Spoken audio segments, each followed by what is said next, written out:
Paz do Senhor, igreja. Amém. Glória a Deus. Glória a Deus, né? Boa noite para todos. Tem uma palavra aqui que eu não tinha nem terminado ainda de escrever. Eu comecei a ler ela antes de ontem. Mas vai ser bênção, né? Gostaria que os irmãos abrissem Lucas 16.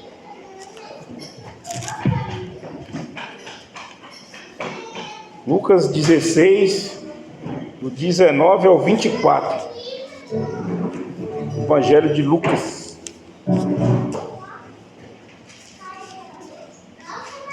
Glória a Deus.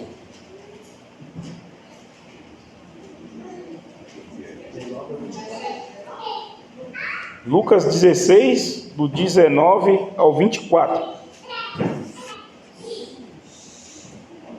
O texto é parábola do rico e Lázaro.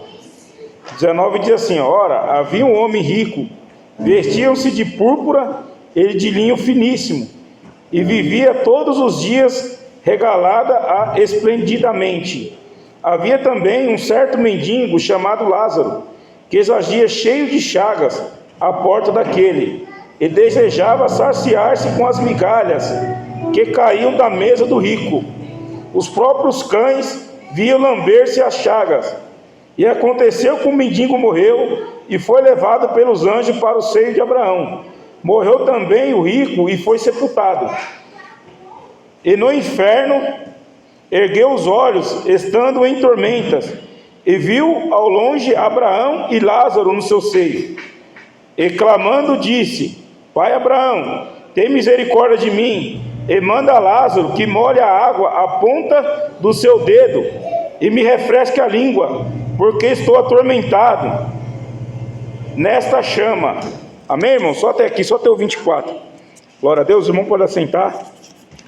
Eu estava vindo, agora, e eu vim muito feliz, contente, porque outra hora também estava comemorando o final do ano, eu vi os Happy Hour de firma, os bar tudo cheio, e hoje eu quero falar sobre decisão. Um dia lá atrás eu tomei uma decisão de servir o Senhor. Só que o fato de você tomar uma decisão não quer dizer que tua vida vai mudar da noite para o dia. Você ainda vai ter um tempo que você vai pisar na bola. Você vai ter um tempo ainda que você vai errar muito, vai falhar muito. Às vezes você vai estar no processo de libertação. Às vezes você vai estar no processo de cura. Mas o mais importante é o quê? É você tomar uma decisão na sua vida. É você querer servir a esse Deus que pode todas as coisas, que pode mudar o cenário da sua vida, que pode transformar, fazer tudo coisas novas. E ali no mundo eu já estava de sacola cheia do mundo, mas eu já vinha tentando buscar a casa do Senhor, só que eu não conseguia firmar. Só que Deus mesmo assim estava me abençoando lá atrás. Deus foi abrindo porta de emprego, foi me restaurando, foi colocando projetos, foi colocando sonhos, porém chegou uma hora que eu estava sendo muito abençoado financeiramente, mas não quer dizer que você estando abençoado financeiramente é que Deus está no negócio. Às vezes Deus não está no negócio. Salvação não tem nada a ver com a sua vida financeira. Salvação não tem nada a ver com o seu status, de você andar com roupa de marca, E aí eu fui lendo essa palavra, onde tinha um mendigo e tinha o Lázaro, Então o Lázaro, e o rico, eles andaram na mesma época, A Bíblia fala porque eles se conheciam, Só que quando chegou lá na tormenta, que eles morreram e foram para o seio de Abraão, E ali o rico estava, a Bíblia diz que ele estava no inferno, estava queimando em chamas e querendo que Lázaro molhasse a boca dele, que ele estava com sede, queria que molhasse o dedo para molhar a boca dele, E eu entendo que a decisão, irmãos, é agora, é aqui na terra, não é depois que morre acabou, não dá tempo mais. Então nós temos que tomar a decisão aqui na terra, temos que querer servir o Senhor aqui na terra. Mas você percebe, lendo a Bíblia, que ali o rico, ele enxergava tudo que Lázaro fazia, tudo que pobre fazia ali, ele estava enxergando, ele estava vendo. Então as pessoas enxergam o que nós estamos fazendo, enxergam as lutas, as dificuldades que a gente tem enfrentado e não tem abandonado esse Deus. Isso é o mais importante, isso que é o principal da nossa vida, que por mais que a gente passe a luta, mais que a gente passe dificuldade, a gente está buscando Deus. Ali aquele pobre ali, ele passava luta, às vezes faltava até, né, algo ali para ele comer, vestir, não sei qual era a necessidade dele. E o outro se esbanjava. A Bíblia fala que ele estava esplendidamente, né? Então ele estava regozijando das coisas boas da terra, mas ele não tinha um Deus que podia todas as coisas. E ali já não podia mais ter a decisão. E a decisão que a gente temos que tomar é hoje, é agora, né? Eu estava na firma conversando lá com o pessoal e a gente estava falando sobre nível de hierarquia espiritual, né? Aí estava um rapaz lá, né? E ele não é evangélico, nunca foi numa igreja, não lê a Bíblia. Eu falei para ele, pro pessoal, eu falei assim: isso é um entendimento meu. Eu sei que eu vou ser julgado diferente dele. Por quê? Porque eu conheço a palavra, eu prego a palavra. Ele não conhece nada. Então a Bíblia fala que se você crer, você será salvo. Mas lá em Mateus 7, fala que teve um encontro do homem que servia a Deus, e Deus falou assim: em seu nome eu expulsei demônios, em seu nome eu falei em outras línguas. Deus falou: aparta de mim que eu não te conheço. Ali é aquelas pessoas que estão no altar, irmão. Então ele vai ser ali, eu creio, eu estou falando de mim, lendo a palavra, né? Que vai ter um nível de hierarquia onde as pessoas vão ser julgadas de forma diferente daquelas pessoas que conhecem a palavra de Deus e aquelas pessoas que não conhecem, né? Então assim, do ano passado para esse ano, foi o ano que eu mais fiz campanha nas casas, mais visitei casas, foi dezenas de casas, né? Foi o ano que eu subi mais monte, foi o ano que eu mais jejuei, e foi o ano que minha vida financeira foi a pior que existiu na minha vida. Foi o ano que eu fiquei mais no buraco, foi do ano passado para esse ano. Pra vocês terem ideia, eu nunca deixei de dar dízimo, esse ano eu não dei um dízimo. Eu acho que eu dei um ou foi dois só. Minha vida financeira foi pro buraco. Mas por quê? Porque a gente, além de pregar, a gente tem que dar ouvido, né? Às vezes Deus fala: não ajuda tal pessoa, deixa que eu estou tratando. E você vai lá e coloca a mão. E aí você ajuda um, ajuda outro. Aí quando eu fui ver, né, as minhas economias estavam tudo na mão dos outros. E eu passei uma luta, mas estou passando até hoje. Agora que está começando a melhorar. Mas por quê? Porque eu desobedeci o que Deus tinha falado para mim. Mas foi um ano que eu vi mais a glória de Deus, que eu vi muitos sinais de Deus, sabe? Um ano que eu vi Deus me usando muito, foi um ano que eu preguei mais na Vox, né? E assim, foi um ano que eu passei mais luta e mais dificuldade financeira. Mas nenhum tempo abandonei Deus, nenhum tempo eu falei que Deus não estava no negócio. Não, irmãos. Às vezes a nossa vida financeira não está bem por causa da gente mesmo. A gente tem investido em lugar errado, tem comprado coisa que não podia, que não devia, e ali começa a vir as faturas, né? E aí a gente não tem condição de começar a pagar naquela luta ali, né? Mas o que eu quero dizer, que a nossa vida espiritual, irmãos, ela tem que estar melhor possível do que todas as outras áreas, né? No ano que estava mais bem na minha vida, que eu estava construindo e vendendo, eu estava com muito dinheiro, eu cheguei a ver muito dinheiro. Foi o ano que eu estava com o casamento destruído, foi o ano que eu estava pregando. Eu preguei muito pouco, preguei poucas vezes, e as poucas vezes que eu preguei ali, tinha coisa ali que eu estava falando de mim ali, sabe? Do que eu estava vivenciando ali. Tipo, meu casamento estava frio, minha vida espiritual estava fria, as coisas para mim estavam andando bem financeiramente, mas espiritualmente estava um fracasso, né? Estava a ponto de parar, ter que ir na igreja. E eu falei para Deus, Deus, for para mim ter dinheiro, para ter de novo essa frieza que eu tive, eu prefiro não ter. Eu prefiro estar dentro da igreja, eu prefiro estar te buscando, te servindo, né? E eu fico vendo, eu vim ver uma reflexão na minha vida, a decisão que eu tomei lá em 2012, né? Eu tinha um relacionamento no mundo, terminou, e aí eu fui de cabeça para a igreja. Mas mesmo dentro da igreja eu errei, eu falei, eu caí, eu pisei na bola, mas a decisão que eu tomei, eu não quis desistir. Eu falei: não, eu vou até o final. E é uma decisão que eu não quero perder na minha vida. Eu prefiro morrer do que voltar para o mundo. Eu sempre digo isso. Só eu sei o tanto que eu sofri no mundo, mesmo tendo dinheiro, mulher, carro, fama, sabe? Mas eu deitava e começava a chorar. Era um choro, compulsório de noite assim. Era uma tristeza, um vazio no coração. Hoje eu sou uma pessoa que tem poucos amigos, né? Tem algumas pessoas que frequentam a minha casa. Não tenho tantos amigos igual eu tinha antes, né? Mas os amigos que eu tenho, os amigos que eu gosto de estar próximo de mim, é as pessoas que eu quero sempre estar do meu lado, né? Esses dias eu estava conversando, não sei quem que foi, acho que foi com a Emily, né? Ela mandou um vídeo lá sobre fofoca, né? Que começa, você acende um negócio, vai espalhando, pegou fogo um monte de negócio, né? E assim, minha casa eu não aceito fofoca. Entra na minha casa, você entra, você come, você bebe, mas fofoca eu não quero. Não gosto de ouvir nada de coisa dos outros. Agora, se for para orar, a pessoa desabafar, é uma coisa, porque não vai trazer benefício nenhum.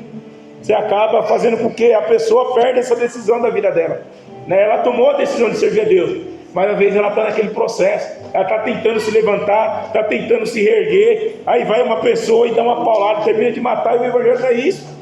O evangelho, ele é amor, é você ajudar a pessoa que está passando dificuldade, é você, a Bíblia diz que a gente tem que ajudar os órfãos e a viúva, então é as pessoas carentes, as pessoas necessitadas, é as pessoas que estão sozinhas, né? Eu voltei para o evangelho através de um culto no lar, então eu tenho muita paciência com as pessoas, e eu gosto muito de culto nos lares, sabe? Foi o ano que eu mais fui em hospital, né? E eu orei, toda a palavra que eu levava era que Deus ia matar. E aí Deus recolheu as duas últimas, uma foi, acho que tem um mês mais ou menos, né? Eu fui visitar, é uma pessoa muito querida, foi uma pessoa que me ajudou muito na época, né? Ele me vendeu uma loja e ali minha vida começou a andar, né? Deus colocou esse senhor aí, um homem que tem muito dinheiro, né? E eu fui visitar ele no hospital, e aí eu cheguei lá, eu quis, né, falar uma palavra com ele, e quando eu fui pegar a Bíblia, falar uma palavra com ele, ele não quis ouvir.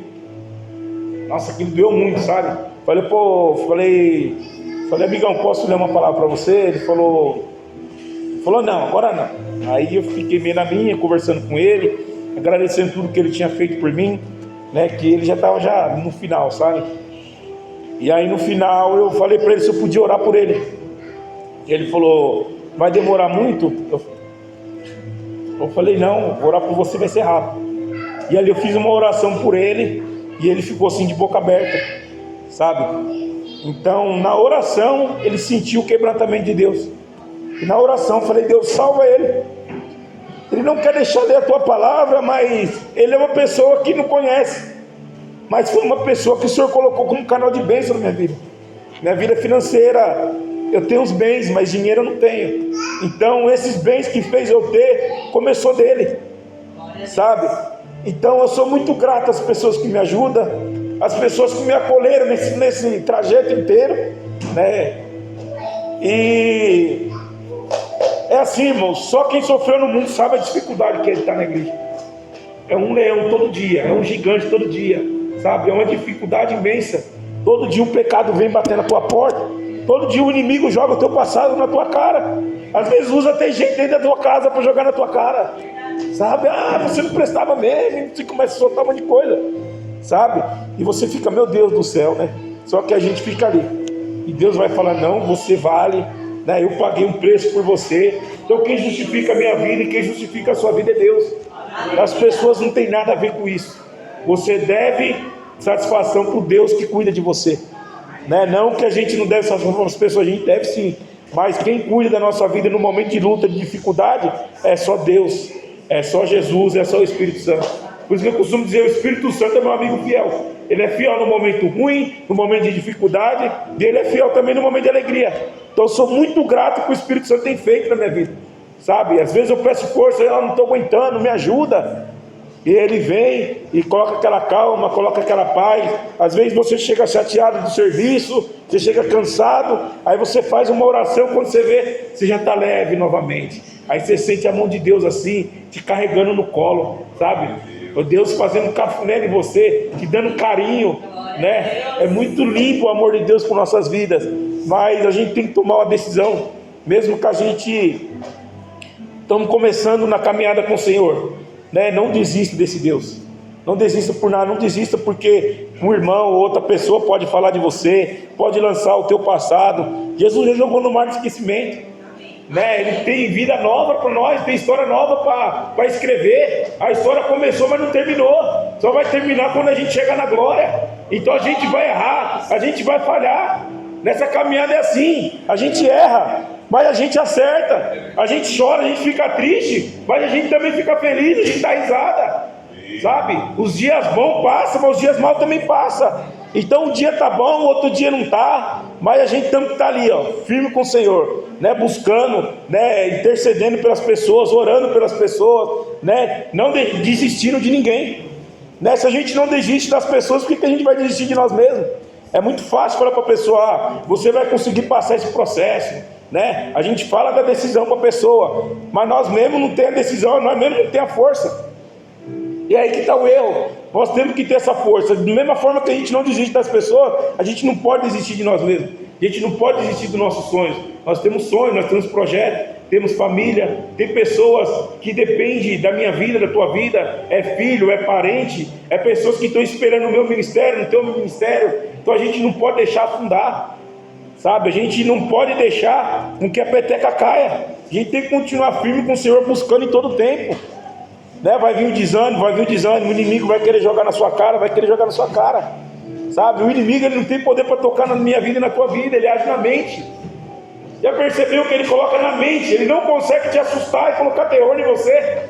Ele vai devagarinho na sua mente, sabe? Deus coloca uma promessa na tua vida, usa um profeta, fala um monte de coisa, aí vem o inimigo, coloca na sua cabeça, e a gente prefere acreditar no inimigo. E ele coloca, não, ele tem razão mesmo, o negócio está dando tudo errado.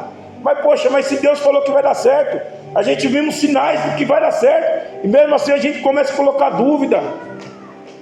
É essas dúvidas que nos faz desmotivar, é essas dúvidas que às vezes faz querer nos fazer parar, desistir, falar que o nosso ministério vai afundar, sabe? Falar que nós estamos no caminho errado.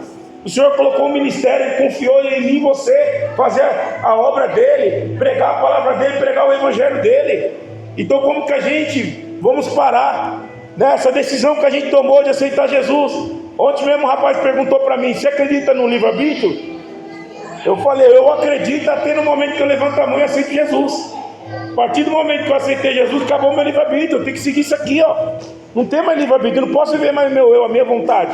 Minha vontade é ficar no mundo, é a carne. Mas eu tenho que viver o quê? A vontade de Deus, a vontade que o Espírito Santo coloca, sabe? Então ali acaba o livre-arbítrio, porque a gente vamos fazer o quê? O que Deus pede para nós fazer, sabe? A gente querer andar no caráter de Cristo, andar em santidade, em retidão, em caráter, para as pessoas falarem, não, aquele ali é crente, não, aquela pessoa ali é uma pessoa direita, né, um evangelho. Então a gente temos que fazer dessa forma, dessa maneira, para as pessoas verem que é Cristo na nossa vida, sabe? O IBGE fala que o cristianismo, o evangelho está batendo lá em cima, mas olha a igreja como está, não é só essa. As igrejas estão vazias, irmão, e o IBGE está falando que está lá em cima. E as pessoas só fazendo vergonha. Às vezes você chega numa roda, quando você fala que você tem medo de vergonha de falar que é crente por causa dos outros. Não é nem por causa de você, não é por causa da tua igreja, não é por causa do teu pastor, mas é por causa do pastor dos outros, por causa dos outros, que o evangelho fica queimado. O IBGE está batendo lá em cima, mas as qualidades de crente hoje em dia estão lá embaixo, sabe? As igrejas estão vazias, é tudo uma mentira, um engano. Esse IBGE está tudo errado. Quem está vivendo verdadeiramente no evangelho sabe como é que está as igrejas. Está difícil você falar que é cristão. Lá na firma é difícil falar para as pessoas que não vão na igreja. Por quê? Porque uma hora já ficou triste com algum ministério, com alguma coisa, viu muita coisa errada, e aí quem acaba levando a culpa é você. Que aí quem bate, começa a bater em você. E aí você tem que mostrar que você é diferente daquelas pessoas, que você faz as coisas diferentes, que você não tem interesse em nada dos outros, que você não tem interesse na igreja, em obra, em coisa nenhuma. E aí para você mostrar isso para uma pessoa, para você fazer ela enxergar de outra forma. Às vezes é pessoa que já passou pela igreja, mas aí Deus vai dando graça, e você vai conversando. Então, todo tempo eu estou lá na firma, eu estou na rodinha, eu estou falando, eu estou conversando, e as pessoas têm dado ouvido, irmão, sabe? Porque as pessoas veem que você faz a diferença. As pessoas têm que ver que você não é igual aos outros. As pessoas têm que ver que você faz a diferença. Fala, não, aquele ali rejeita. Sabe, às vezes o cara fala, meu, você é muito bobo, cara. Você tem que ser mais justo, tem que fazer as coisas mais corretas. Sabe, você é muito bobão. Os caras mesmo falam na firma.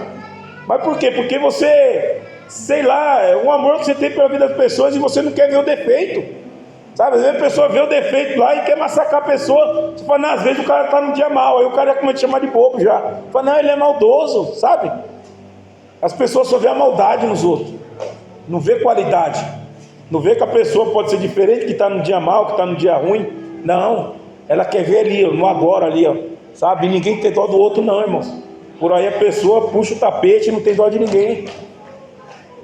Então a gente tomamos a decisão de querer servir esse Deus, o Deus que tudo pode fazer na nossa vida, um Deus que muda a história, um Deus que faz a diferença na nossa vida, um Deus que sempre tem nos abençoado, né? Tem segurado nas nossas mãos no momento de luta, de dificuldade.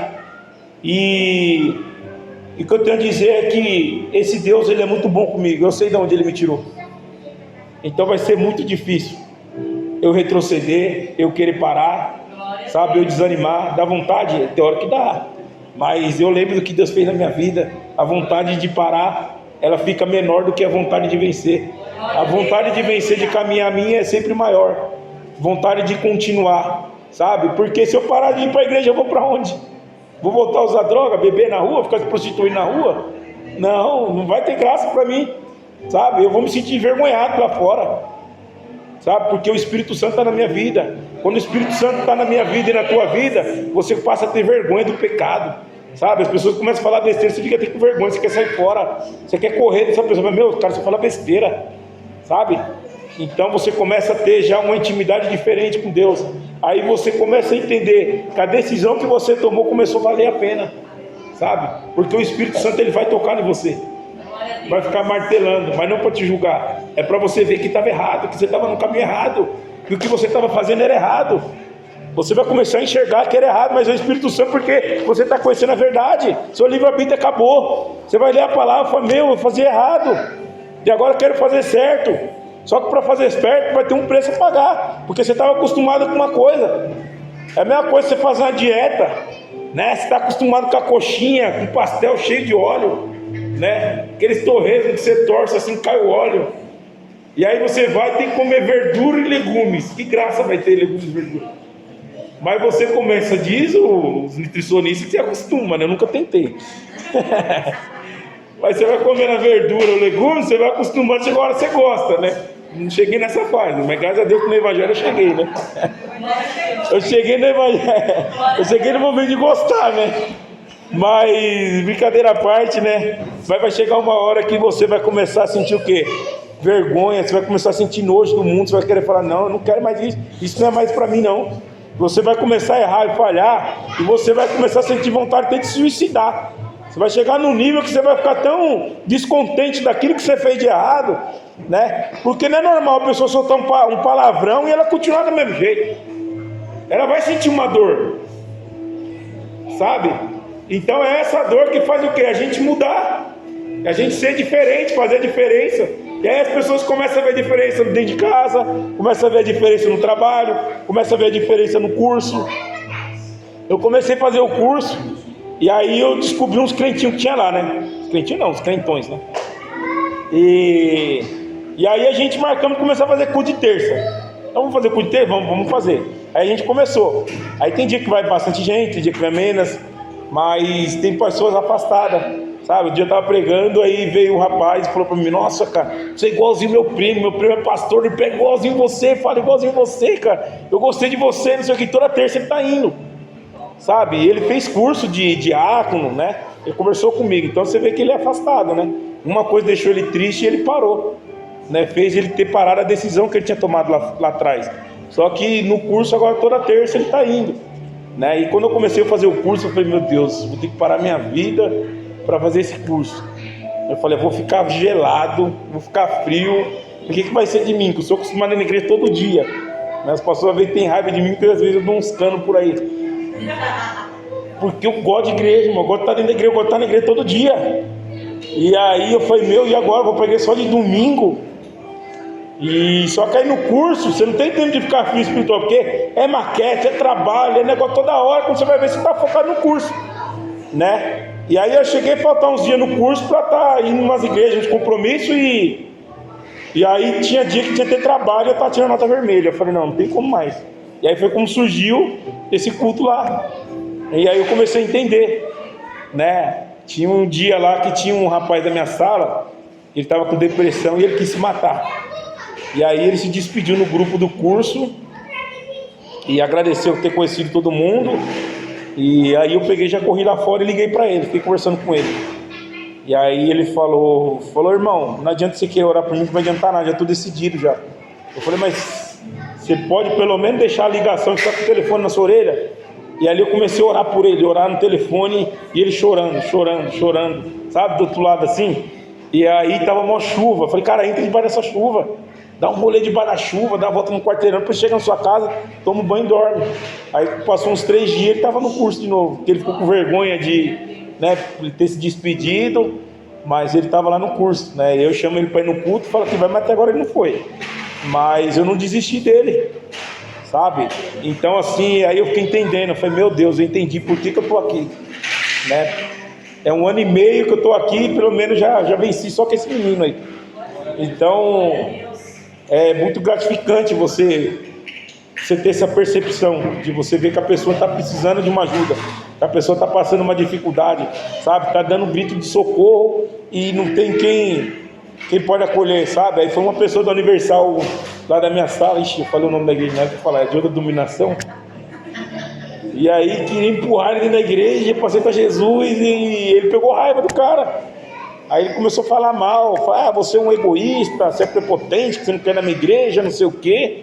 E aí eu conversei com ele, falei, não é assim, você tem que sentir vontade de ir, né? Eu tenho amizade com você, não é, depende se você for na minha igreja ou você ir no culto aqui, se você quiser ir ou não ir, o problema é seu.